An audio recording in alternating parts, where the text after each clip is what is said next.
This is an unfortunate truth that I wish wasn't true, but is true, and we're going to talk about it today because I think sometimes you have to admit that something sucks before you are willing to work through the suckiness of it.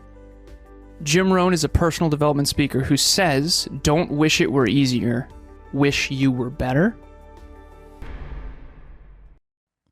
Next Level Nation, today for episode number 2216. The reason I'm laughing is because Alan, when we do these cold opens, he usually goes longer than 5 words. In back-to-back episodes, he said 5 things and ended like this. And I thought he was going to keep going, but he didn't. In that opening, I might as well have had a question mark at the end. Might as well have. Okay. The biggest downside of being a peak performer, episode number 2216. I am re-listening to The Art of Impossible by one Stephen Kotler. Great book. World class. Alan suggests that I re-listen to it, so I'm re-listening to it. And, you know, I feel like that book does a really good job of giving you permission to be different. Giving you permission. It's like it's a very honest big brother who sits you down and says, hey, I know you think you want this. And if you do, here are the 5 things that mom and dad aren't going to tell you. Nice. Your high school football coach is not going to tell you. Your teachers, not going to tell you. Your guidance counselor, not going to tell you. Nobody's going to tell you this. Now, I'm going to tell you this because I respect you and I love you enough to tell you. And one of those essentially was, look, if you want to be a high performer and you want to be relatively good or above most people in something, your life is going to be way more stressful than anybody else you know. And when I heard that, I was like, oh my goodness, I can hear how people would hear that and say, oh my God, that's like, how dare you tell somebody that? Like, how dare you sign somebody up for that? But that is the reality of it. I've had so many people say, you got to slow down. Oh, Mom, if you're listening, I know I'm your little boy. I'll always be your little boy. My mom would say that, like, you got to take time for yourself. You got to slow down. You can't overwork yourself. You got to slow down. Yes, and I also, if I slow down, we're going to die. We're going to die. I got to keep swimming. I got to keep swimming. I got to keep swimming. Why do you have to? Yeah, nice. Little Dory reference. You never seen it? Yeah. I've heard about it, though. I've heard about it. I've heard about it. It's hilarious. It's great. Yeah. It's a great fucking world-class movie. I believe it. Doesn't matter. All right. If I had a nickel for every time you didn't see a movie that was magnificent, goddamn. Anyways, think of all the money we're saving because that nickel would come from me. So we'd be robbing Peter to pay Paul, as they say. Anyways. Yep. Why? Okay, I've been told that too. Of course. I've been reluctant to share this. I always do. Whatever, Alan, just be you. So I have not taken a full day off in 10 years. I don't say that to flex. I don't say that to look how awesome I am. I say that because I actually want people to see the truth of what it takes to be successful. I think it's arrogant to wing it, not work hard, and then still think it's going to work out. I do. I actually think that's really arrogant. It's either naive as fuck or really arrogant. And I think it takes humility to say, I'm going to work every single day, and this still might not work. And that's not necessarily what I'm doing, because I do think it'll work. But I don't want to take credit for the humility thing in that. I know it will work, but I don't think it's going to work on its own. Right. I don't think like, oh, we're just awesome, so why wouldn't everyone just listen to us? Like, no, we're going to have to add more value forever. And we still, like, forever. We just have to get better forever. And The Art of Impossible, which apparently, by the way, was published in 2021. I don't know why I thought 2019. I looked at, Emilia and I on the road trip, we listened to Stealing Fire, Stephen Kotler's book, Stealing Fire. We listened to some of The Art of Impossible. We also listened to his book, The Rise of Superman. Yeah. All 3 books are kind of talking about flow and productivity and peak performance and high performance and essentially how to be the best in the world at what you do. That's why I like the book. It's very honest. It's a very honest book. I can't stand books that are dishonest, dude. It's just distorting the reality. Some books are like, hey, you don't really have to work that hard to be the best. And you're just wrong. Like, that's just wrong. Well, that's what I like. There's certain people who don't. And that's the anomaly, though. Like, I heard recently, I was on a podcast with an actor and he went to LA and I was asking him about it. And apparently they're, Russell Brand or whatever. Don't associate me with Russell Brand, but apparently he like didn't try and just like got picked or something. He was an extra in the background. And I don't know. Maybe it was Jim Carrey or something. The point that I'm making is that just because some people got lucky doesn't mean that you like can count on that. You might as well just play the lottery. Yeah. And the lottery doesn't show the 10 million losers. It shows the one winner.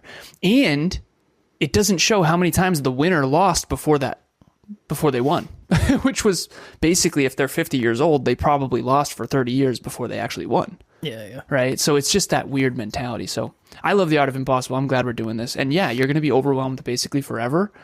The goal is not to swim in calm waters all the time. The goal is to learn how to swim effectively in the worst storms. Well, I think so. Here's the interesting thing, and I think this is where things got all wonky. People would follow people. So there was the big like hustle culture phase, which I don't think talk about that as if you were like in it or something. Like, what are you even talking about? Gary V's come up was the hustle culture phase for sure. Really? For sure. Yes, 100%. What are we talking? Like the 2005 to 2015 or something? Probably, yeah, probably. Yeah. Okay. There was a guy who had energy, who was really good at just telling it like it was, who spoke to almost everybody. Anybody can relate to Gary V. Gary V's seems like a regular dude. He swears a lot. He just tells you like it is. Yeah. I think a lot of people followed him because it was sexy. He's like, oh shit, this entrepreneur thing is something. Right. Listen to what he said, and what he's saying is accurate. Yeah. It's accurate. Fair. Jesus Christ, He's pretty honest. I would say he's pretty honest. Super honest. Yeah, super honest. Like, I respect he's that inaccurate part of him. about. He's honest. He's wrong about some of the. Sorry, I'm not. Just for a second. A lot of what he says is dumb. I don't disagree. But he's very honest about the work part. Yes. And he's very honest about what actually does work. Yeah. I think where he's wrong is a lot of the inaccurate thinking he has about, the strategy. I think some of his strategy is garbage, but anyways, I digress. The only point I'm trying to make is, as he blew up on social media, you think everybody that followed him was somebody who wanted to grind their face off and be like a really high-level entrepreneur? I used to think that, because I have certain speeches of his saved that those are my go-tos in a dark place. There's no way. Some people did it because it felt good to get that type of content. Then they said, okay, this is the way I'm going to live my life. They did, and what came with it, they didn't want. The stress, the overwhelm, the pressure, the fact that it gets, the fact that hustle culture still gets villainized, where people are like, oh, nobody should be working that amount. It's like, well, first of all, let me live my fucking life. I'm not telling you how to live yours. I'm not saying you have to do what I'm doing. I don't think you should do what I'm doing. I don't think it's probably fucking healthy for you. And if you want to be way more successful than you are, you're going to have to change almost everything, and you're going to have to outwork the people that are doing the same thing that you're doing. Yeah. And I think it's arrogant to think that you're not. But I think what happened was a lot of people that would not ever sign up to be a peak performer started following people on social media that are peak performers. Yeah. And they got caught in the, well, this is what I have to do too. Oh my God, fuck Gary V. He's the worst because he said I have to grind my face off. Gary V, statistically speaking, is one of the most successful people on the planet. Yeah, 100%. Yep. He's top 1% of 1% of 1% of 1%. He's telling you essentially how he did it. Yep. And it's not his fault that you decided to take his strategy and it didn't work. I don't think that's, and again, maybe that's a me thing, because at the end of the day, did you read all of, what was it? Crush It, Crushing It, Crushed It? I didn't read all of them, no. Yeah, I did back then. And again, like I said, I think some of his strategies are off, but I think when it comes to the work ethic, yeah, for sure, he's accurate. 100% there, yeah. And I'm surprised he got as big as he did because of how honest he is, honestly. I'm surprised. But he likes sports and all that. Like he has a lot of stuff that the masses enjoy. Yeah. But back to the conversation. I mean, don't get it twisted. There's not a There's not a self-made billionaire on planet Earth that doesn't work every day. You know, and this is one of the things that's really frustrating. So last week, I was on the road, and if you look at my social media, you're going to see us in a boat. You're going to see us at the Biltmore, which is this beautiful estate. You're going to see us traveling, but you're not going to see the struggle bus. I always think about this all the time. You know, you see a plane flying. I think about this more now, too, because I actually coach a pilot.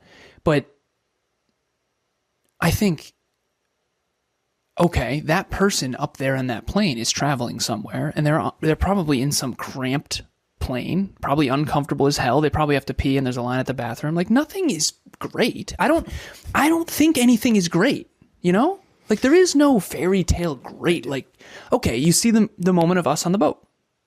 You didn't see the part where my hat flew off. We had to go drive back and get it and gaff it like it was a fish. And the fact that I had to rush to my next meeting and pack the car really quickly and make sure Tucker does pees and poops and make sure I get to the next call on time. And like, you don't see the hustle and bustle. All you see is the gorgeous sun. You know, it's just marketing. Like, you got to see through that horse shit. No one's life is easy. Everyone deals with health issues and pets and kids and house. Everyone's plumbing goes. Like, there is no fucking fairy tale land. It just looks really nice because this is the best metaphor in the world, I think. You see a movie that hundreds of millions of dollars. We just watched Avatar Movie Club. Hundreds of millions of dollars went into that film. Every scene is magic. It's unbelievable. But the making of that film was a fucking shit show. Like, that took years and years. I think it was like a decade, actually, to get that to all work. Can you imagine the amount of problems it took to make Avatar? Just watch the credits. I can't. I mean, there's like, 5,000 people who worked on that movie? Like, everything behind the scenes blows. Just own it. Your job is not to make your life like amazing all the time. If that's your goal, you almost by default won't have an amazing life. Instead, that's like wanting there to never be storms. I want a life where there's no storms. That's not life. That's not real. What is real is storms are coming, and you can learn how to swim, and you can get a boat with a raft, and you can whatever. You can prepare for the storm. I think the people who are the most prepared for the storm have certainty inside. Mm-hmm.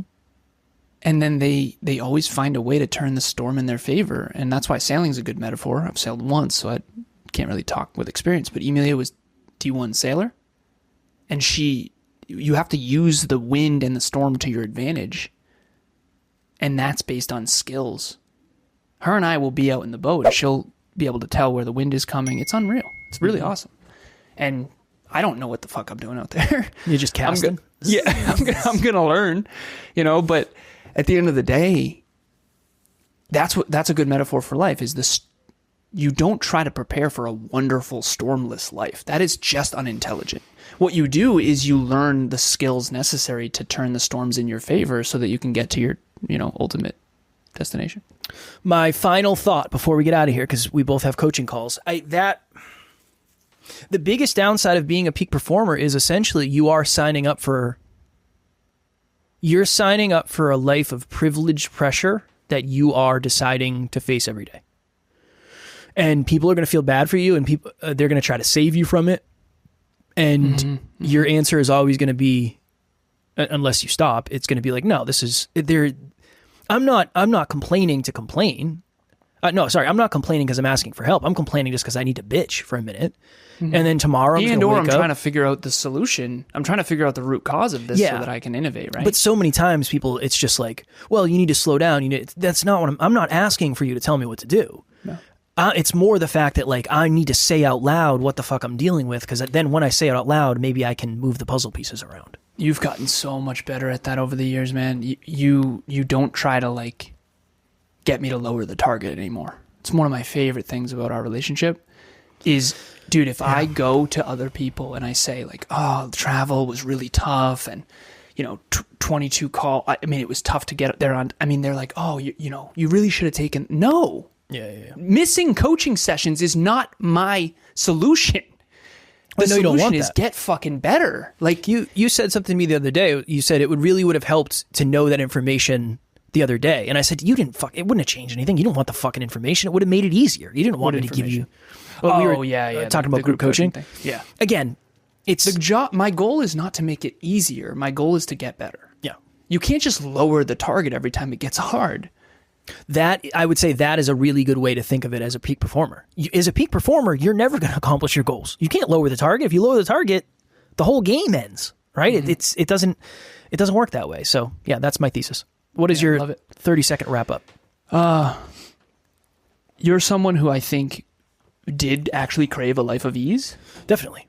And that kind of guaranteed you never had a life of ease because you weren't proactive enough to actually have that certainty. You weren't developing the skills. So I think it's cool to see you be on this side of it because you get to golf and you can afford it and you get to make your own schedule for the most part. But you don't. It's like this weird, awesome thing. It's back in the day, you had to do what you were told and make sure you're at this time at this place, and otherwise you're fired. Now you're your own boss in some ways. Obviously, I'm yours, but in both ways, business partners. And now you don't miss, and it's cool because you could get away with a lot. Well, yeah, but I know I can't. Exactly. Well, you can't and want your goals. Yeah, so, that's the duality. It's really cool. Downsides with everything. All right, if one of the downsides you're experiencing is being lonely, Next Level Nation, our private Facebook group. If one of the downsides is you feel alone as shit and you don't know who to turn to, Alan has coaching slots available. And if there's anybody on the planet who understands what it's like to be a peak performer, it is Alan Lazarus. So he can help you out with that for sure. We will have the links for both of those in the show notes. As always, we love you. We appreciate you. Grateful for each and every one of you. And if you are as committed as you say you are to getting to the next level, make sure you tune in tomorrow because you know we will be here to help you get there. Keep reaching for your full potential. Next Level Nation.